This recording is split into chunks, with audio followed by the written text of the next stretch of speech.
There is always, always an after party. Just remember that.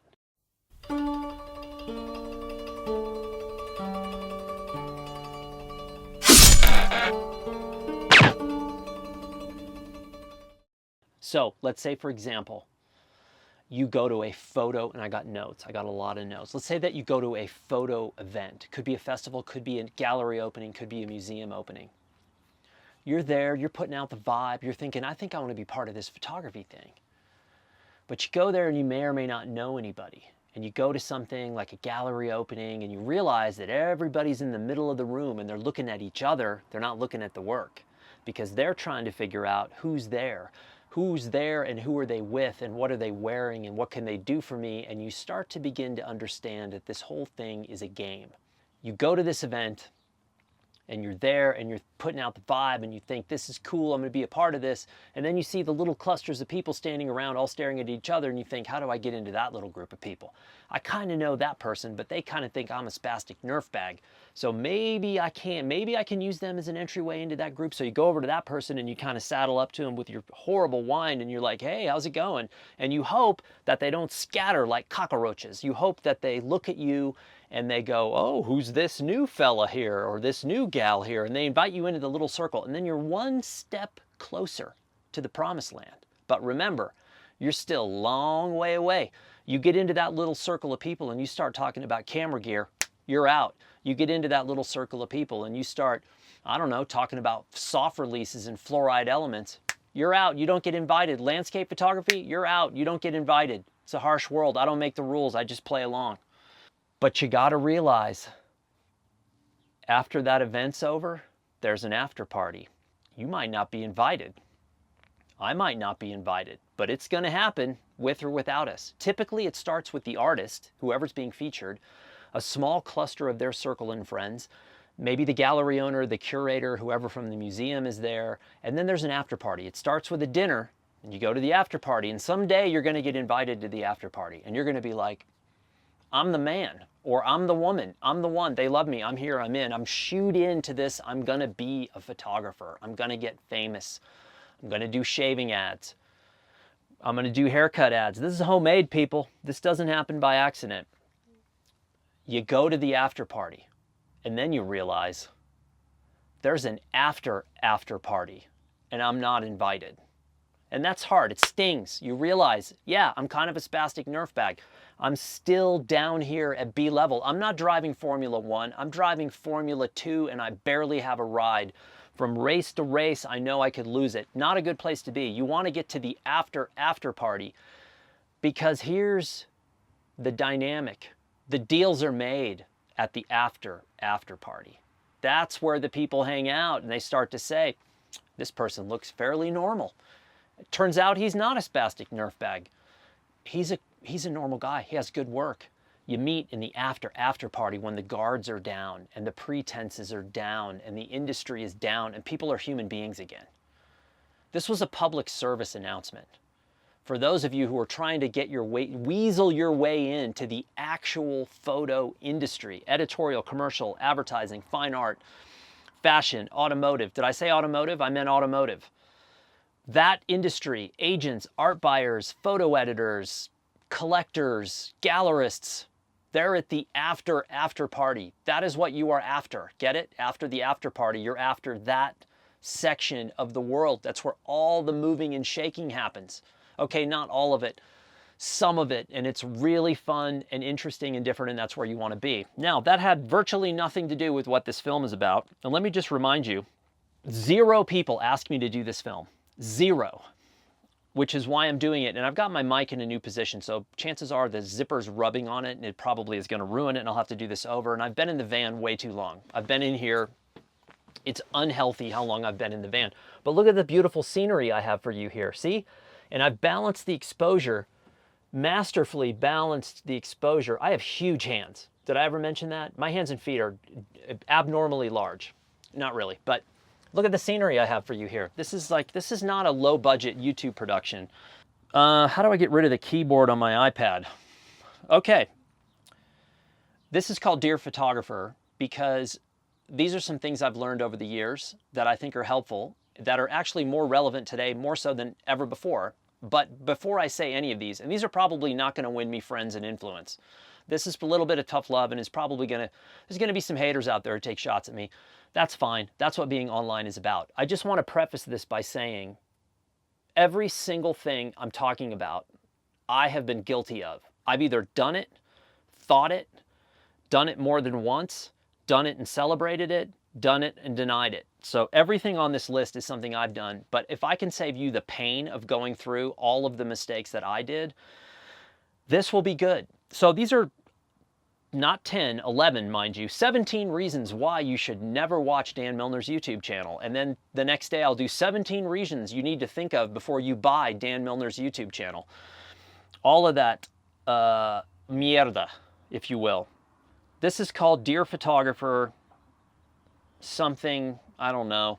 This is for people who are going into the industry, photo industry, brick and mortar, like I mentioned before. Not so much the online folks, but maybe the online folks could benefit from knowing some of this. They probably already know it. Everybody knows this. I just didn't have anything else to do. And like I said, I've been in here for quite a while, and I'm starting to get a little weird. Number one, photographers today, you have the best cameras, you have the best software, you have the best hardware, you have the best printing options, you have the best display options, you have the best audience connection with no middlemen unless you choose to work with them, and you have the best network options in history. Think about that. Camera, software, hardware, firmware, everywhere, everything right now is better than it's ever been in the history of photography. So for the love of God, you have to stop complaining. Photographers have a reputation for complaining. And I just said, look, like I said, don't even try to accuse me. I have complained a zillion times. I can list 500 things that I've complained about that are embarrassing. They're entitled, egotistical, idiotic things that I have found a way to complain about over the years that absolutely make no sense whatsoever. I have no right to complain. I'm in a van. Look at my sexy van and my sexy landscape outside. So these are some of the words that are associated with photographers from time to time. And I'm saying this because I've heard it in my job over the last 11 years. And I heard it, by the way, while I was working as a photographer, and I was accused of being some of these things. When I got my first internship in 1993, I was accused by a staff photographer. I was told that I was unhireable, that my attitude was so bad that I was unhireable. Now, that guy, he and I went on to become friends. I assisted for him for years. I stayed at his house. We're buddies. But he had a point. I was an idiot. Some would say I still am. Egotistical, hypocritical, confrontational, insecure. These are words thrown out in regard to photographers. So got to keep that in mind. I have experienced that myself. In my job and working with some photographers, it's been a little difficult, a little prickly, if you will. That's a word I used the other day, prickly, when it came to a photographer in particular. And the third party involved who also knew the photographer said, that's the perfect description. He's prickly. You don't want to be that. Clients are not evil. They are in business. Clients understand we live in a capitalistic system. Clients are not necessarily caring in any way, shape, or form about your art or your inner child or how you see the world. They are trying to make money. You are a mechanism to increase revenue. I've written some poetic notes here I'm just going over. If you think they are going to stop taking too long to pay you, if you think that they are going to stop trying to get as much as possible for as little as possible, if you think the value of photography is going to suddenly rebound and be what it was years ago, I don't think any of that's going to happen. So the key is not to complain, is stop complaining. And so I work for Blurb, as everybody knows. I've heard every conceivable complaint about Blurb over the years that you could possibly imagine, even about complaints about Blurb that were actually complaints about other companies. But people turned to me because they knew I worked for Blurb and they were upset and they just wanted to blame somebody for something, and they called me and it blamed Blurb. And I'm like a sounding board. I'm like, great, whatever, let me help you. Let me hold your digital hand and I will walk you and talk you down from this. I get it. But we cannot, as a collective, keep complaining. Number 2, this is a good one. Politely learn to say no. I had a friend who sadly is not doing well right now. One of the first people I ever met when I moved to California back in the early 90s, mid 90s. And he was a designer and a photographer, and one of those rare creatures who could do both really well. He's published. He had unbelievable design clients, and sadly, doesn't have it anymore because he's very suffering some health issues. He said to me, Milner, the jobs you say no to are more important than the jobs you accept. And I was like, whatever, hippie. Don't saddle me with some cliche. I know what I'm doing. And then I proceeded, approximately 48 hours later, to book one of the most nightmare clients I have ever had in my life. And I was in a battle with these clients for 2 years. 2 years. Let me go over there. You can see it better. 2 years of total hell. And when I sat in that meeting booking that client, that little devil on my shoulder said, get away from these people as fast as possible. But I saw the dollar signs and I was like, that's more money than I've ever made in a single day working as a photographer. I'm taking it. And it was a nightmare. Looking back on it, you could not pay me enough to work with these people ever again. I should have politely said no. When I was a wedding photographer, and don't tell anyone that that's what I did, but I was a wedding photographer at one point, I would always wanted to meet with clients in person. And if I couldn't meet with them in person, they had to pass a gauntlet of tests to get me to be their wedding photographer. And if they said anything that was anything remotely suspicious to me, I would politely get out of that job. I would get out of it. Even if they were begging me, no, you're the guy, you're the guy, you're the guy. I would say, look, I'm not the right guy, but I will find someone for you. If I said, tell me about the artwork on the walls of your house. If they said, oh, we don't really know much about it, a designer put it in there, nope, not working with you. If they said, oh, this frame came from so-and-so and this painting came from so-and-so, I'll be like, okay, now we're heading in the right direction. Because you got to get out of the jobs that don't make sense to you, and you don't want to get committed into things that are not going to work out. So another example for point number 2 is that I was approached shortly before me ending my photo career. I was approached for the single most, what would have potentially been the single most lucrative job I ever did. And I was approached, it was for an alcohol-related commercial advertising client. And they came to me and said, we've seen, oddly enough, we've seen this other kind of work that you do that we think would be very applicable to an advertising shoot for us for this one specific alcohol-related location. It was a vineyard. And I was like, wow. And I saw the number, the creative fee number and the production fee numbers, and these were higher than anything I'd ever done. And my first response was, I'm the shit. I'm the guy. I'm a superstar. People are going to want to be around me. I'm going to win friends and influence people. My life is over. It's going to be about boats and jets and sailboats and all that stuff. And so I then reached out to a friend of mine who was a commercial agent in LA, and I ran it by her. And she's like, you're an idiot. These numbers are wrong. This job is going to sink you. They came after you because they think you're a wedding photographer and they're taking advantage of you. And they hope that you agree to these numbers because they're not nearly enough and you're going to bury yourself on the shoot, and all that extra cost is going to come back on you. And I was like, uh-oh. So I went through 3 rounds of negotiation with them, and I just kept saying no. And finally, when I said, I'm not doing this job, and they said, we're not going to hire you, and I walked away, the art director ended up calling me the next day and said, I have so much respect for you for walking because this was a bad deal. This was a deal that would have sunk you, and you just kept saying no. And the client is going to keep fishing until they find someone who doesn't know, and they're going to bury them. They may get some decent work out of it, but it's not going to be happy. And so I was like, okay, if there's something making me suspicious about this, or it just doesn't work for me as a human being, or the contract's not right, or the fees are not right, you have to walk away. That's a hard thing to do, but it's essential. Number 3, work harder. I kick myself for not working harder during my career. Nowadays, it is so easy to sit on your ass in front of the computer or the television day after day after day. You should be making all the time. You have to be making and trying new things, breaking things and experimenting and celebrating the fact that not everything works. You are probably not as good as you think you are. Again, I'm not. I don't even really think I'm good, but I think I'm kind of sucky, and I think I'm probably suckier than I even realize.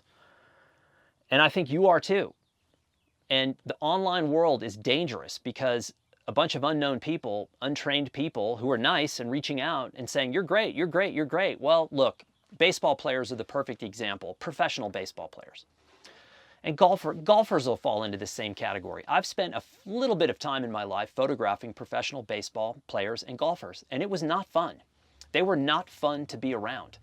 I photographed, I will remain nameless, but two of the most important baseball players of the modern era. Somehow I got assigned to photograph them. That's ridiculous in itself. I have no business doing that. And somehow I got these assignments. And these people were horrible to be around. It was awful. I didn't want to be around them. But yet there I was. So working harder is definitely something that you have to do. I thought, oh, I'm getting these assignments, I must be good. I was delusional. I was terrible. And the assignments were horrible. And one guy told me to F off, even before I started photographing him, in front of a crowd. It was awkward, but now I look back on it, and it's hilarious. So, I know this is life-changing material I'm sharing with you, so, Numero cuatro. Work smarter. This ties into work harder. So many people are sitting around on the computer all day, the television all day. You got the news on, you got Netflix at night, you got your internet during the day, you're on social media. It is a complete mind beep. It is worthless, useless, ridiculous stuff. What you need is think about dosage. Think about taking 200 milligrams in the morning and 200 milligrams at night, and then during the day you are medication free. You are out in the world, either making, exploring, thinking, writing, scheming, planning, whatever it is, but do not do this. I work 20 hours a day.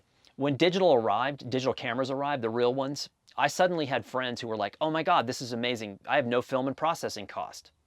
And I'm like, yeah, but your camera's 5 times as expensive. You had to buy a new laptop. You have to buy an archiving system. You have to buy new software all the time. And by the way, you're up until 2 in the morning every day tweaking files telling me how efficient this is. You are going financially backwards. Like, that's the back of the van. They were going that way at 100 miles an hour. It doesn't make sense. Film and processing was way cheaper than going digital.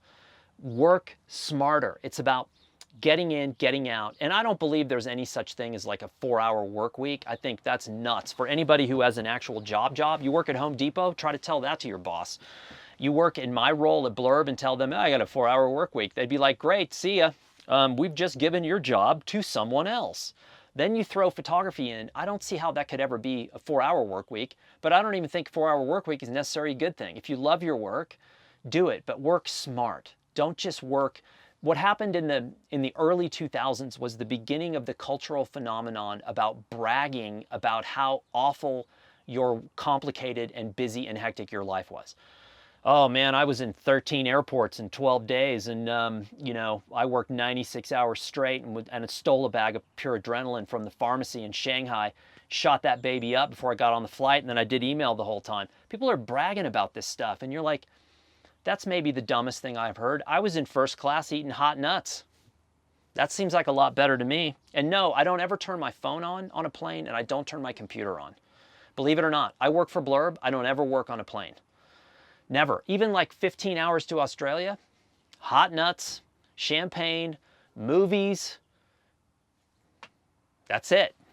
Smarter. I went to public school, man. Don't mess with me. Point number 5 is slow down. Just take a breath, slow down a little bit. You're not going to get famous overnight typically, and if you do get famous overnight, it's for a reason that you're never going to be proud of in 10 years, and it's going to be embarrassing. Just slow down, relax. My first thing, the easiest way of doing this is when you get up in the morning, do not, first of all, turn your phone off at night when you go to sleep. So it's off all night long. And leave it in another room. There's no tendency or possibility for you to wake up and go, I can't sleep, I'm going to turn my phone on. That's the worst thing you could possibly do. Number 2, when you get up in the morning, do not turn your phone on. Get up early enough to where you have a buffer, a window where you don't have to turn the stupid phone on, because it's like a brain grenade. It just goes in and goes, hey, my attention span, gone for the rest of the day. I've seen this for year after year after year. Read a book. I know at first it might be physically painful for your brain and your body to slow down and engage with book-length printed material. Do not read on a screen. Read a paper book the first thing in the morning. Give yourself a goal like meditation. You don't get to the top of the mountain on day one. The path to salvation is as thin as a razor's edge. Somerset Maugham, great book. Razor's Edge, by the way, you should read it.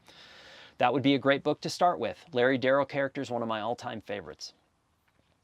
The book will start to mold your brain, the physicality of your brain, back to being able to ingest long-form data as opposed to short-form.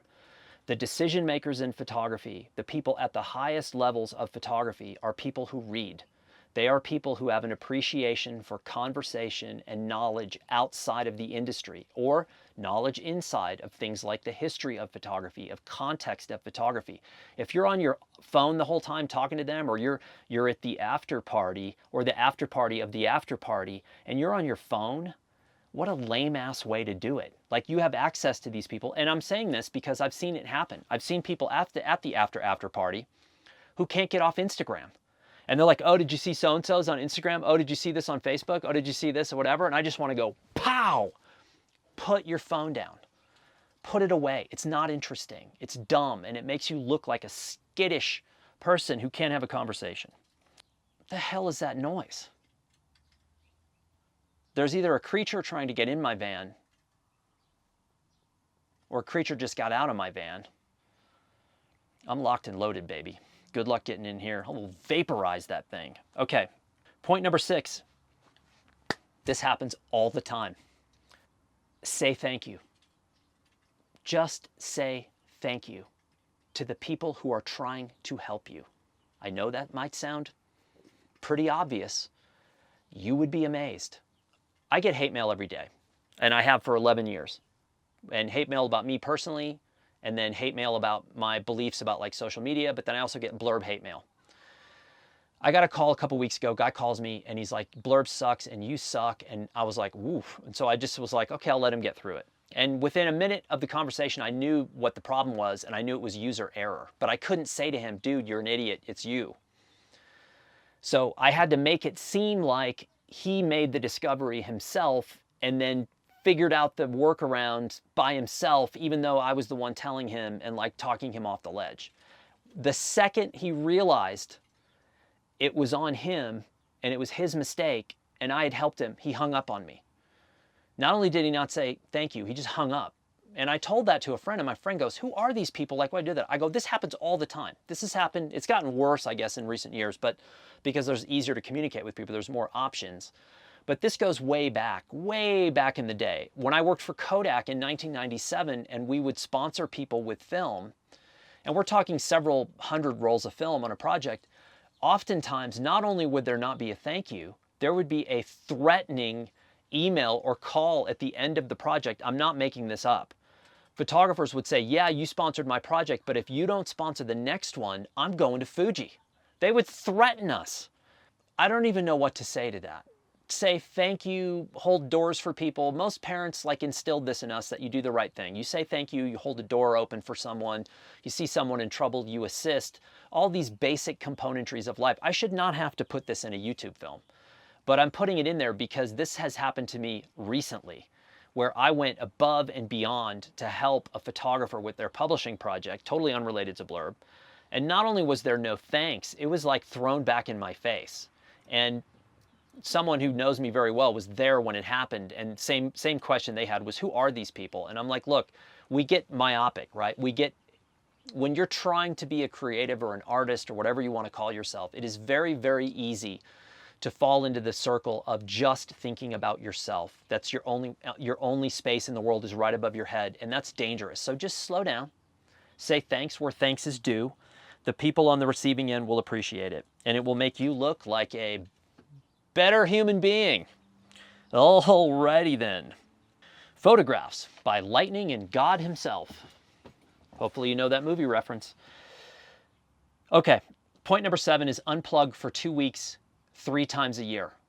So 3 times a year, you totally shut off your social media and you don't do anything on social. You probably will not be able to disconnect 2 weeks, 3 times a year with your email. I'm assuming that most of you are in relationships with your email that you will have a difficult time cutting that off, and I understand that. I have email as well.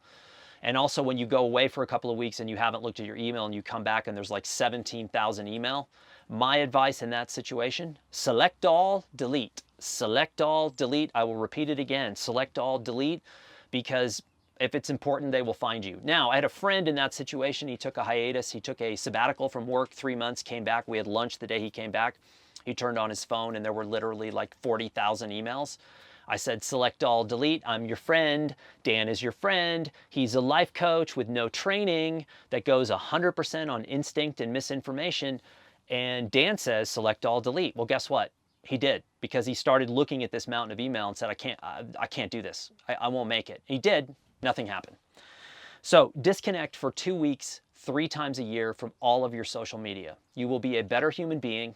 Your brain and body will start to counteract and go back in the original direction that the DNA in our human body was meant to do. You might start hunting and gathering in the yard. You might find yourself in a loincloth with a sharp instrument, like out looking at small woodland creatures. That's normal. That's what human beings are supposed to do. They're not supposed to be like bip, bip, bip, bip, bip, all day long. Look at me, look at me, look at me, look at me, look at me, look at me, look at me, look at me. I'm so great, I'm great, I'm great. It's unhealthy. 2 weeks, 3 times a year, unplug it. Your friends and your family will appreciate what I just said. Trust me. If you don't trust me with anything else in the world, trust me with that. Okay. Number 8, have fun and smile like there's life beyond yours. Have fun, smile. Hey, we were on our way to the bingo parlor, and one thing led to another. Shut up, soldier. Yes, sir. Another movie reference. I can't keep giving these away for free. Have fun, smile, and act like there's life beyond yours. This is not, we're not saving humanity with photography, most of us. I certainly never have. I've made a couple of projects that made small differences in some people's lives, but that's about it if I'm realistic about what I did. Smile, have fun. Take that ego and just crush it down a little bit and just make it a little bit more simpatico with being a human being. Everyone around you will appreciate that. And this ties into the very last point, which is 11, which I made a little rhyme for, which you're going to love. But that's it. Have fun. With your bookmaking, holy cow, how many times have I seen people wind themselves up with bookmaking and just make everyone around them insanely miserable? It's not worth it. It's a photo book. For God's sakes, it's a photo book. That's it. They can be incredibly important and a very strategic part of your career. I'm not denying that. But for the most part, they're not. So just enjoy it. Just make one. That's all. Number 9, stop making everything about gaining something for you. Create something for the sole purpose of creating something without sharing it and asking for something in return, like a like or a subscription. This is beating a dead horse. I think 3 or 4 of these points are subtle, all subtle attempts at me just reaching out, going like neck chop, for those of you who are just driven by every single thing in your life trying to be something that has a gain on the other side of it. It's exhausting. Just relax. Do something for the sake of doing whatever it is. Ride your bike backwards. You know how people sit on the handlebars and they pedal that way and you're like, that guy's gonna crack his head open. Do that. That sounds fun and stupid. You know, I'm thinking of buying a motorcycle again, either a TW200 Yamaha, which is the classic, amazing classic bike, or the new Honda 300 Rally that looks like the amazing dual sport. I like the little bike. Everyone is saying, Milner, don't buy another motorcycle. You're 52, guaranteed, broken something, probably get hit by some crazy in a pickup truck. I might do it anyway. You know what? Don't tell me what to do, man. So what I'm saying is, you don't have to gain something from everything. It's exhausting. If I see another bait post on Twitter, I'm gonna lose it. And I mean lose it, worse than I am by being in this van all day. I've been in here for 2 days. Have not left once. I'm getting a little ripe, if you know what I mean. These bait posts on Twitter. I'm feeling lonely. How about you? And these are from photographer people. I'm like, what is happening? Turn Twitter off. Go away. Just go do something. Go paint wildflowers. I don't know. Number 10. I think I'm almost running out of time. I'm going to stop this and start it because I can. Yep, I'm so tired of being a technical genius when it comes to filmmaking. For $99, you can buy my preset for my cinematic 8K that no one's using and is complete overkill, but you can buy it. And 17 reasons why what you should think about before you buy my preset level. Preset level, that doesn't even make sense. My set of presets. Probably that doesn't even make sense. Number 10, keep learning. Language, art, music, random topics. What do you know about the Amazon? What do you know about Nigerian oil? I don't know. Learn. The whole photography thing is boring. Kung Fu. Photography is not boring. That's not what I meant. What I meant was the minutia conversations that happen with geeky people like us when we get together and talk about photography. That's fine for the geeky friends, and we all get in there like me, like you know, Revenge of the Nerds. But there's a lot more to life. And so one of the interesting things about photography and about being hired to do photography is that oftentimes people are hiring you in addition to your photography. Who are you as a human being? What is your knowledge outside of photography? The same exact thing applies to books. People are buying your book, yes, but they are also buying a piece of you, and they're buying a piece of your experience that you had while making the book. And I know this firsthand because I have sold a lot of books over the past 11 years, not really on purpose. I don't make any effort to sell books, but if you put enough of them out, people will eventually start buying them. And I've had people come up to me and I've asked them specifically, why did you not buy my book online? Why did you wait to meet me in person before you bought the book? One reason was getting a signature, which I get. But the other one, and the most common response was, I needed to hear the story again. And that story was my story, and also the story of how the photograph came to be, how that project came to be. And I realized, wow, they're kind of buying me. They're buying a little piece of me. And I think that applies to all of you or anybody who's out selling photographs or books or a combination of the two. That is a big part of it. So you've got to keep learning. People come from all kinds of angles. The vast majority of clients I would want to work for today, and I do not do assignments. Every assignment that comes to me, I turn to someone else. That's another thing.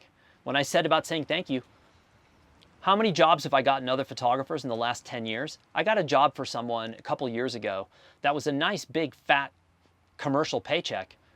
Never even thanked me. I got no email, no text, no nothing, no thanks. Just took the money and ran, never heard from him again. And I was like, wow, that's crazy.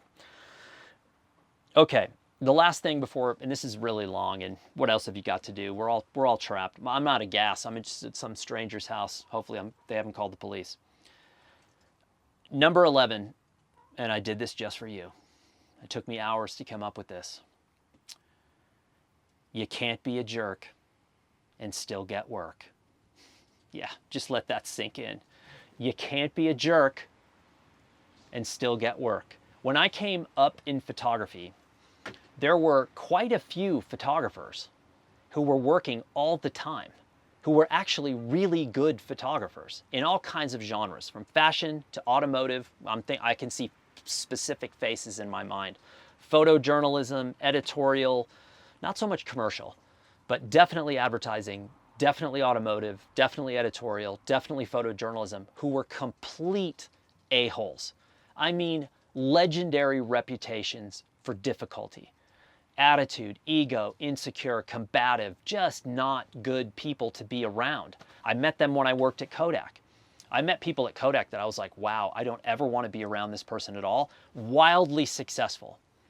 But here's the problem. When photography changed, when the internet arrived, the number of photographers exploded, right? So you've got exponentially more people in the field. The quality of work wasn't exponentially better. There were just more people making content. The shift started to happen from photography to content provider. The quality of work went down. The duration of the work went down. The impact of the work overall went down. It might have been exposed to more people, but the significance of it, because an image that was 2 weeks old or older was considered mature, and it was tossed out because clients thought they needed something new. The campaigns, the advertising campaigns of the 70s, 80s, and 90s suddenly became little online viral things. Can we go viral? Hey, Billy, do you know how to go viral? What's viral?